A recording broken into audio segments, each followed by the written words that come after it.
بسم اللہ الرحمن الرحیم۔ السلام علیکم ورحمۃ اللہ وبرکاتہ۔ روزے کے دوران ہمارے جسم کا رد عمل کیا ہوتا ہے، اس بارے میں کچھ دلچسپ معلومات۔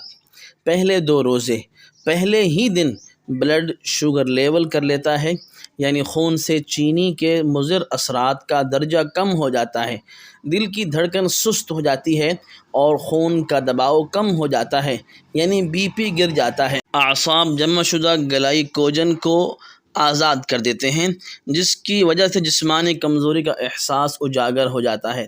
زہریلے مادوں کی صفائی کا پہلے مرحلے میں نتیجتاً سر درد، چکر آنا، منہ کا بدبودار ہونا اور زبان پر مواد کے جمع ہوتا ہے۔ تیسرے سے 7ویں روز تک جسم کی چربی ٹوٹ پھوٹ کا شکار ہوتی ہے اور پہلے مرحلے میں گلوکوز میں تبدیل ہو جاتی ہے۔ بعض لوگوں کی جلد ملائم اور چکنا ہو جاتی ہے، جسم بھوک کا عادی ہونا شروع کرتا ہے اور اس طرح سال بھر مصروف رہنے والا نظام ہاضمہ رخصت مناتا ہے، جس کی اسے اشد ضرورت تھی۔ ہو سکتا ہے روزے دار کے پھیپھڑوں میں معمولی تکلیف ہو، اس لیے کہ زہریلے مادوں کی صفائی کا عمل شروع ہو چکا ہے۔ انتڑیوں اور کولون کی مرمت کا کام شروع ہو جاتا ہے۔ انتڑیوں کی دیواروں پر جمع مواد ڈھیلا ہونا شروع ہو جاتا ہے۔ 8ویں سے 15ویں روزے تک آپ پہلے سے توانا محسوس کرتے ہیں، دماغی طور پر چست اور ہلکا محسوس کرتے ہیں۔ ہو سکتا ہے پرانی چوٹ اور زخم محسوس ہونا شروع ہوں، اس لیے کہ اب آپ کا جسم اپنے دفاع کے لیے پہلے سے زیادہ فعال اور مضبوط ہو چکا ہے۔ جسم اپنے مردہ یا کینسر شدہ سیل کو کھانا شروع کر دیتا ہے، جسے عمومی حالات میں کیمو تھراپی کے ساتھ مارنے کی کوشش کی جاتی ہے۔ اسی وجہ سے خلیات سے پرانی تکالیف اور درد کا احساس نسبتاً بڑھ جاتا ہے۔ اعصاب اور ٹانگوں میں تناؤ اس عمل کا قدرتی نتیجہ ہے۔ یہ قوت مدافعت کے جاری عمل کی نشانی ہے۔ روزانہ نمک کے غرارے اعصابی اکڑاؤ کا بہترین علاج ہے۔ 16ویں سے 30ویں روزے تک جسم پوری طرح بھوک اور پیاس کو برداشت کرنے کا عادی ہو جاتا ہے۔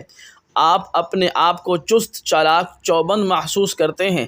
ان دنوں آپ کی زبان بالکل صاف اور سرخی مائل ہو جاتی ہے، سانس میں بھی تازگی آ جاتی ہے، جسم کے سارے زہریلے مادوں کا خاتمہ ہو چکا ہوتا ہے، نظام ہاضمہ کی مرمت ہو چکی ہے، جسم سے فالتو چربی اور فاسد مادوں کا اخراج ہو چکا ہے، بدن اپنی پوری طاقت کے ساتھ اپنے فرائض ادا کرنا شروع کر دیتا ہے۔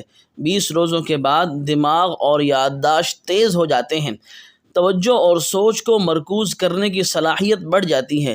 بلا شک بدن اور روح تیسرے عشرے کی برکات کو بھرپور انداز سے ادا کرنے کے قابل ہو جاتا ہے۔ یہ تو دنیا کا فائدہ رہا جو بے شک ہمارے خالق ہماری ہی بھلائی کے لیے ہم پر فرض کیا ہے، مگر دیکھیے اس کی رحمت کا انداز کریمانہ کہ اس کے احکام ماننے سے دنیا کے ساتھ ساتھ ہماری آخرت بھی سنورنے کا بہترین بندوبست کر دیا۔ سبحان اللہ و بحمدہ، سبحان اللہ العظیم۔ ویڈیو کو لائک اور شیئر کر دیجئے، اگر نئے ہیں تو سبسکرائب کر دیجئے۔